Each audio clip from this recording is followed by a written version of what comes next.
여러분들도 인생을 살아가면서 참 힘들고 고통스러울 때 하느님한테 이렇게 원망도 하고 한탄도 하고 따지기도 하고, 그게 신앙이에요.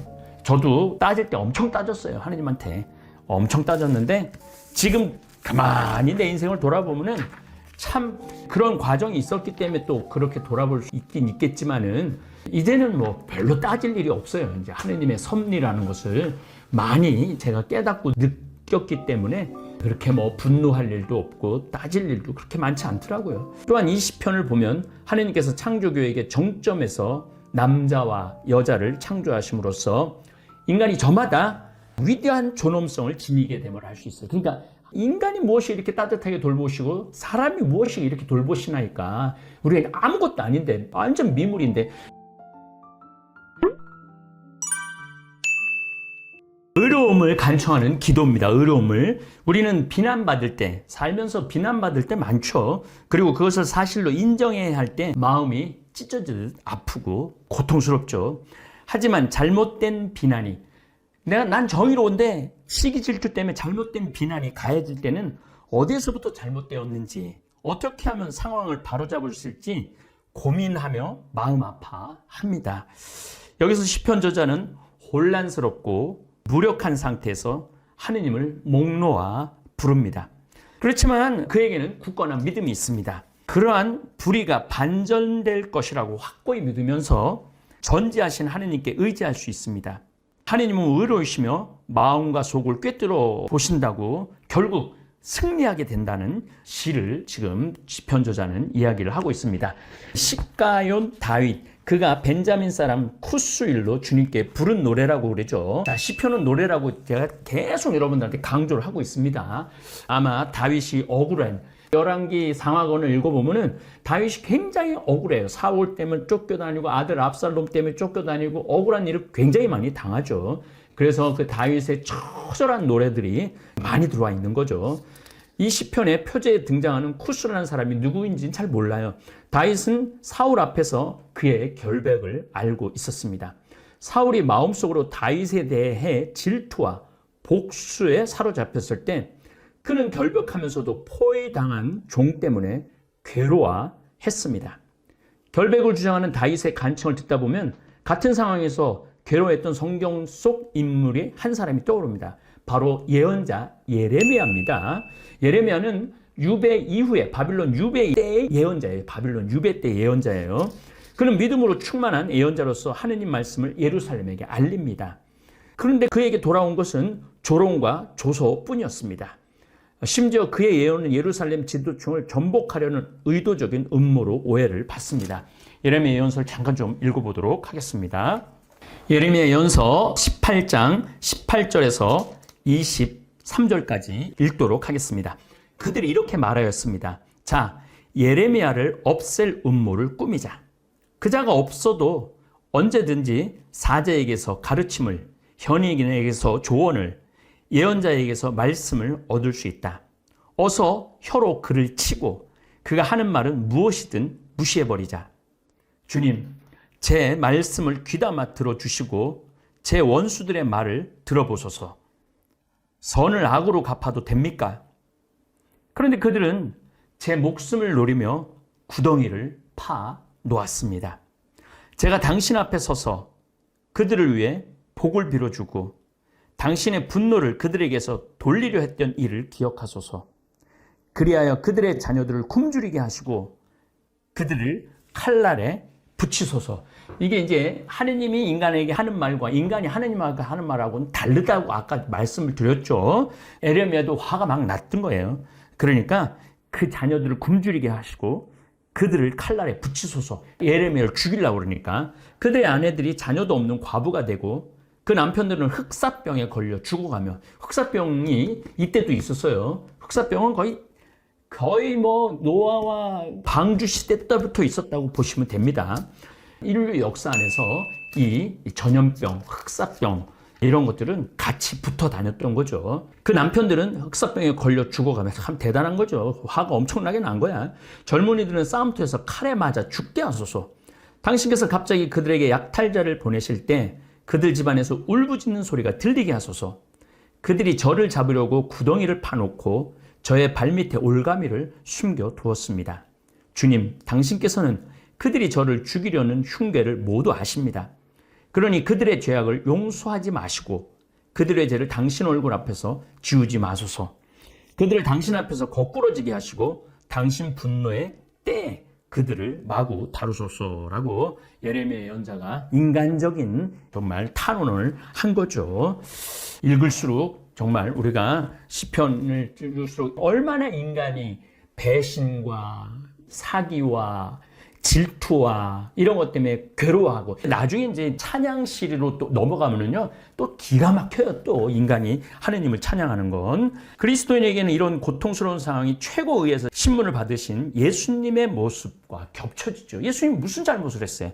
아무 잘못하지 없었는데 모함으로 당신이 고통을 겪고 있는 것이죠. 그래서 여러분들도 인생을 살아가면서 참 힘들고 고통스러울 때 하느님한테 이렇게 원망도 하고 한탄도 하고 따지기도 하고, 그게 신앙이에요.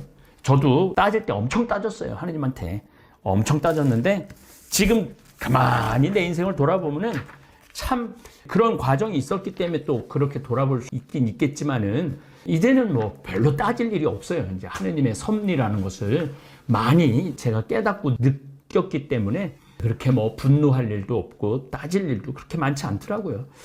시편 8편은 고은숙 아네스 자매님이 읽어 드릴 겁니다. 존경하는 황창현 신부님, 안녕하세요. 저는 닉네임이 고운 마음 예당 아네스인 고은숙 아네스입니다. 저는 어렸을 때부터 책 읽는 것, 낭송을 잘한다는 소리를 듣고 목소리도 아주 적은 퍼센트이지만 좋다는 소리를 들어 제 나름대로 낭송하는 것을 좋아합니다. 실제로 제대로 배운 적도 없어서 신부님 성에 안 차시고 많이 부족할 수도 있습니다. 하지만 시편 8편에서 인간이 무엇이기에 이토록 돌보아 주십니까? 사람이 무엇이기에 이토록 돌보아 주십니까? 라는 문구가 저의 자존감을 높여주고 용기를 내게 해줍니다. 인간이 무엇이기에 이토록 돌보아 주십니까? 사람이 무엇이기에 이토록 돌보아 주십니까? 여러분들, 나하고 시편 공부했는데 8편을 모른다. 이거는 그 시편 공부한 거 아니에요. 8편은 최고 인기 있는 시편입니다. 인간이 무엇이기에 이토록 돌보아 주십니까? 사람이 무엇이기에 이토록 돌보아 주십니까? 첫 번째는 인간이라고 하는 거, 두 번째는 사람이라고 그랬어요. 그러니까 인간 전체를 하나님께서 돌봐 주신다 이거죠. 그래서 부족하지만 그래도 제 목소리로 읽고 싶어 일단 보내드립니다. 잘하시는 분이 많고 제가 부족하다면 신부님께서 한번 들어봐 주시는 것에 만족합니다. 이런 자리를 마련해 주시면 얼마나 기쁜지 모릅니다. 참고로 저는 성당에서 독서 봉사를 하고 있습니다. 그리고 제가 좋아서 하는 일, 낭독, 낭송도 하고 있습니다. 너튜브 고운 마음 예당 아네스입니다. 감사합니다. 그랬어요. 주, 저희의 주님, 온 땅에 당신 이름, 이 얼마나 존엄하십니까? 하늘을 위해 당신의 어미를 세우셨습니다.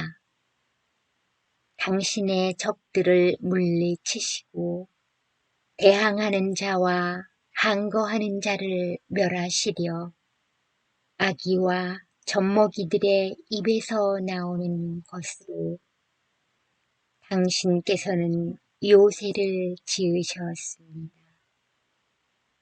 우러러 당신의 하늘을 바라봅니다. 당신 손가락의 작품들을, 당신께서 굳건히 세우신 달과 별들을. 인간이 무엇이기에 이토록 기억해 주십니까? 사람이 무엇이기에 이토록 돌보아 주십니까? 신들보다 조금만 못하게 만드시고 영광과 존귀의 관을 씌워 주셨습니다. 당신 손의 작품들을 다스리게 하시고 만물을 그의 발 아래 두셨습니다. 저 모든 양떼와 소떼, 들짐승들 하며 하늘의 새들과 바다의 물고기들, 물속 길을 다니는 것들이라. 주 저희의 주님, 온 땅에 당신 이름 이 얼마나 존엄하십니까? 8편 얘기 조금 하도록 하겠습니다. 시편 8편은 성탄절과 부활절 전례 아주 자주 나옵니다. 인간이 무엇이게 이렇게 돌보십니까? 사람이 무엇이게 이렇게 돌보십니까? 신약 성경 저자들은 이 시편을 때가 되면 오실 그리스도의 신비를 예언하는 말씀으로 해석을 합니다. 성탄절에 우리는 하느님이신데도 천사들보다 낮아지셔서 5절, 6절 다시 제가 한번 읽을 거예요. 온전히 우리 인간 가운데 오신 분을 찬양합니다. 또 부활절에는 예수님께서 영광과 존귀의 관을 쓰고 하느님의 손으로 지어진 작품들을 다스리게 합니다. 만물이 그리스도의 발 아래 놓이게 된 것을 찬송합니다.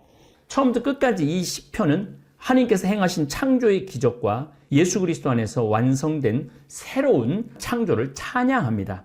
또한 이 시편을 보면 하나님께서 창조교회의 정점에서 남자와 여자를 창조하심으로써 인간이 저마다 위대한 존엄성을 지니게 됨을 알 수 있어요. 그러니까 인간이 무엇이 이렇게 따뜻하게 돌보시고 사람이 무엇이 이렇게 돌보시나니까 우리가 아무것도 아닌데 완전 미물인데 요 얘기는 참 그 돌아가신 서울신학교의 부제님이 산에 가서 돌아가셨는데 이 부제님이 인간이 무엇이게 사람이 무엇이게 따뜻 그 책을 썼어요. 신학교 때 그 책을 읽으면서 이 시편을 읽었는데 구구절절 아름다운 시편입니다. 이거는 그래서 여러분들 이 시편을 다시 한번 읽도록 하겠습니다. 인간을 따뜻하게 돌보주시는 하느님에게 드리는 찬양시입니다. 찬양시편. 지휘자에게 기틔에 맞추어, 기틔은 어떤 음악 도구인지는 모르겠지만 어쨌든 기틔에 맞추어서 노래하는 다윗의 노래입니다. 주 저희의 주님, 온 땅에 당신 이름 이 얼마나 존엄하십니까? 찬양하는 거죠. 하늘 위에 당신 어미를 세우셨습니다. 당신의 적들을 물리치시고 대항하는 자와 항거하는 자를 멸하시려 아기와 젖먹이들의 입에서 나오는 것으로 당신께서는 요새를 지으셨습니다.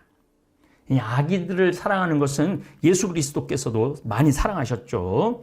우러러 당신의 하늘을 바라봅니다. 참 기가 막힌 거죠. 우러러 당신의 하늘을 바라본다는 거죠. 그래서 여러분들 하늘을 이렇게 보면서 그 안에 있는 하나님의 영, 그걸 느낄 수 있었으면 좋겠어요. 당신 손가락의 작품들을, 미켈란젤로가 이거 천지창조 때 손가락 이렇게 하죠? 이런 데서 다 유래하는 거예요. 당신께서 굳건히 세우신 달과 별들을 인간이 무엇이기에 이토록 기억해 주십니까? 사람이 무엇이기에 이토록 돌봐 주십니까? 인간을 잊지 않고 이렇게 기억해 주시고 돌봐 주시는 것에 대해서 너무너무 감사한 거죠. 저도 마찬가지죠. 제가 무엇이기에 이렇게 영광스러운 사제직이 오르게 됐고 내가 무엇이기에 이렇게 하느님께서 57살까지 이렇게 돌보아 주십니까? 제가 그냥 몸도 아프고 현창고 암도 걸리고 그랬음에도 불구하고 하나님 끊임없이 도움의 손길을 보내주고 계십니다. 저는 정말 그런 하나님의 그 손길을 느낍니다. 신들보다 조금만 못하게 만드시고, 요거는 천사로 해석할 수도 있어요. 천사보다 조금만 못하게 만드시고 영광과 존귀의 관을 씌워 주셨습니다. 인간한테 영광과 존귀의 관을 씌워 주셨다는 것이죠.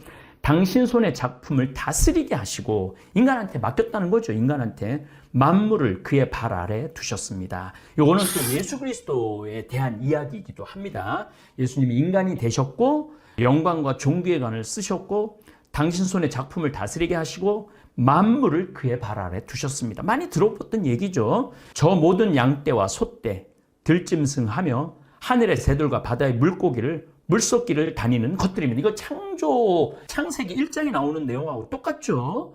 그러니까 이 시편이요, 성소를 꿰뚫고 있다는 거예요. 그리고 성소를 꿰뚫었다는 건 결국 뭐예요? 예수 그리스도의 노래라는 겁니다.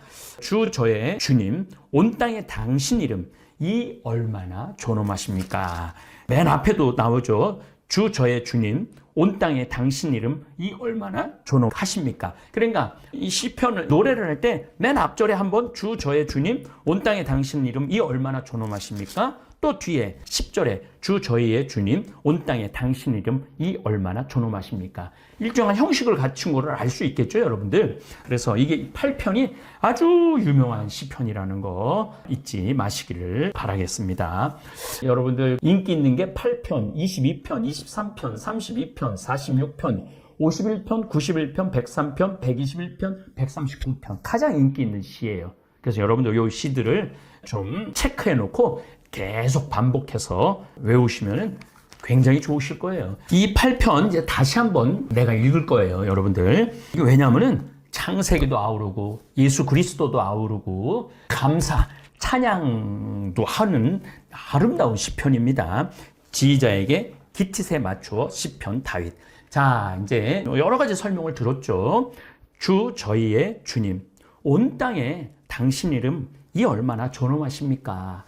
정말 하느님, 야훼 하느님을 아버지라고 부를 수 있도록 예수님께서 허락해 주셨죠. 알려주셨죠. 그래서 저는 주의 기도가 그렇게 좋아요. 하늘에 계신 우리 아버지, 아버지를 4번 가열차게 부르는 거예요. 하늘에 계신 우리 아버지, 아버지의 이름이 거룩히 빛나시며 아버지의 나라가 오시며 아버지의 뜻이 하늘에서와 같이 땅에서도 이루어지소서. 그러니까 주 저의 주님 온 땅에 당신 이름, 하느님 아버지의 이름 얼마나 존엄하십니까? 하늘 위에 당신의 어미를 세우셨습니다. 여기 아주 중요한 내용을 또 한번 설명을 더 드릴게요. 당신의 적들을 물리치시고 대항하는 자와 항거하는 자를 멸하시려 아기와 젖먹이들의 입에서 나오는 것으로 당신께서는 요새를 지으셨습니다. 예수님께서 너희들 어린아이와 밤만 따라가도 너희들은 천국에 간다고 말씀하신 내용도 우리가 되새길 수 있죠. 우러러 당신의 하늘을 바라봅니다. 그러니까 하늘의 하느님이야. 우리는 보통 하늘의 하느님이야. 하늘이 하느님이 아니고 하늘 위의 하느님이야.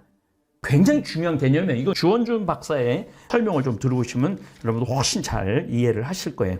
당신 손가락의 작품들을 당신이 굳건히 세우신 달과 별들을. 자, 메소포타미아 문명에서는 달신, 별신, 별신을 다 모시죠. 이집트에서는 태양신을 모시죠. 근데 시편 저자는 이렇게 노래를 불러요. 당신 손가락의 작품들을 당신께서 굳건히 세우신 달과 별들을, 달과 별 위에 있는 거죠.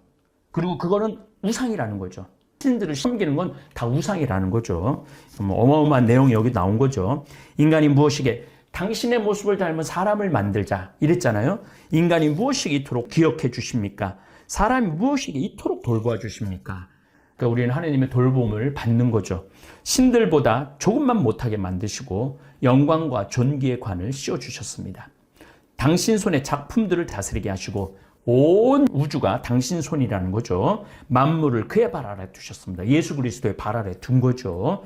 저 모든 양떼와 소떼, 들짐승하며 하늘의 새들과 바다의 물고기들, 물속 길을 다니는 것들입니다. 창세기 1장에 나오는 내용을 다시 하는 거죠. 그리고 1절에 했던 것을 10절에 다시 한번 반복합니다. 주 저의 주님, 온 땅에 당신 이름 이 얼마나 존엄하십니까? 우리 인생을 돌아보면 참 많은 순간에 이런 생각이 듭니다. 내가 뭐라고 왜 이렇게까지 나를 돌봐주시나. 이기적이고 욕심 많고 약속을 잘 지키지도 못하고 때로는 상처 주고 후회하고 그런 나를 왜 이렇게 지켜보시고 기다려주십니까? 시편 8편을 읽으면 사람이 무엇이기에 주님께서 기억해 주십니까? 라는 구절이 나옵니다. 아주 오래전 사람들도 똑같이 물었습니다. 나는 너무 보잘것없는데 이 광활한 세상에서 왜 당신은 나를 눈여겨보십니까? 그 질문이 지금 우리 마음에도 울립니다. 어쩌면 우리도 살면서 이런 순간이 있었을 거예요. 내 잘못이 너무 커서 누구에게도 기대할 수 없다고 생각했을 때, 내가 이토록 초라하고 한심해 보일 때, 그때도 하느님은 우리를 놓지 않으십니다. 사람이 무엇이기에? 이 질문은 자책이 아니라 사랑의 깊이를 묻는 질문입니다. 하느님의 사랑은 조건이 없습니다. 잘난 사람, 못난 사람을 가리지 않습니다. 죄 많은 사람일수록 더 찾아가십니다. 우리는 자주 묻습니다. 왜 나를 이렇게까지 지켜주십니까? 정답을 다 알 수는 없지만 이 한 가지는 분명합니다. 그분은 사랑이시기 때문입니다. 하느님이 우리를 지켜보시는 이유는 우리가 가치 있는 존재이기 때문이 아니라 그분의 사랑이 너무 크기 때문입니다. 우리도 그런 사랑을 받았으니 이제는 조금이라도 닮아야겠습니다. 화가 나는 순간에도, 서운한 순간에도, 상대의 부족함을 보더라도 포기하지 않고 지켜주려고 애써야겠습니다. 왜 이렇게까지 나를 지켜주십니까? 라는 물음은 결국 우리 삶의 방향을 바꾸게 합니다. 받은 사랑만큼 사랑하며 살라고 우리에게 묻는 질문입니다. 하느님께서는 우리의 상처도 후회도 다 아십니다. 그런데도 우리를 선택하셨습니다. 그저 바라보시고 기다리시고 결국엔 일으켜 세우십니다. 내가 아무리 실패해도 끝까지 내 손을 놓지 않으십니다. 내가 뭐라고 이토록 지켜주시고 사랑하십니까? 사실 우리는 늘 답을 찾으려고 애쓰지만 가장 중요한 답은 단순합니다. 하느님이 사랑이시기 때문입니다. 그 사랑은 이유를 설명할 수 없습니다. 그저 우리를 끌어안고 놓지 않으십니다. 오늘 하루 이 사랑을 한번 깊이 느껴보면 좋겠습니다. 내가 뭐라고 이토록 사랑을 받으니 나도 조금은 사랑하며 살아야겠습니다. 감사합니다. 하늘에 계신 우리 아버지, 아버지의 이름이 거룩히 빛나시며 아버지의 나라가 오시며 아버지의 뜻이 하늘에서와 같이 땅에서도 이루어지소서. 오늘 저희에게 일용할 양식을 주시고 저희에게 잘못한 일을 저희가 용서하오니 저희 죄를 용서하시고 저희를 유혹에 빠지지 않게 하시고 악에서 구하소서. 아멘.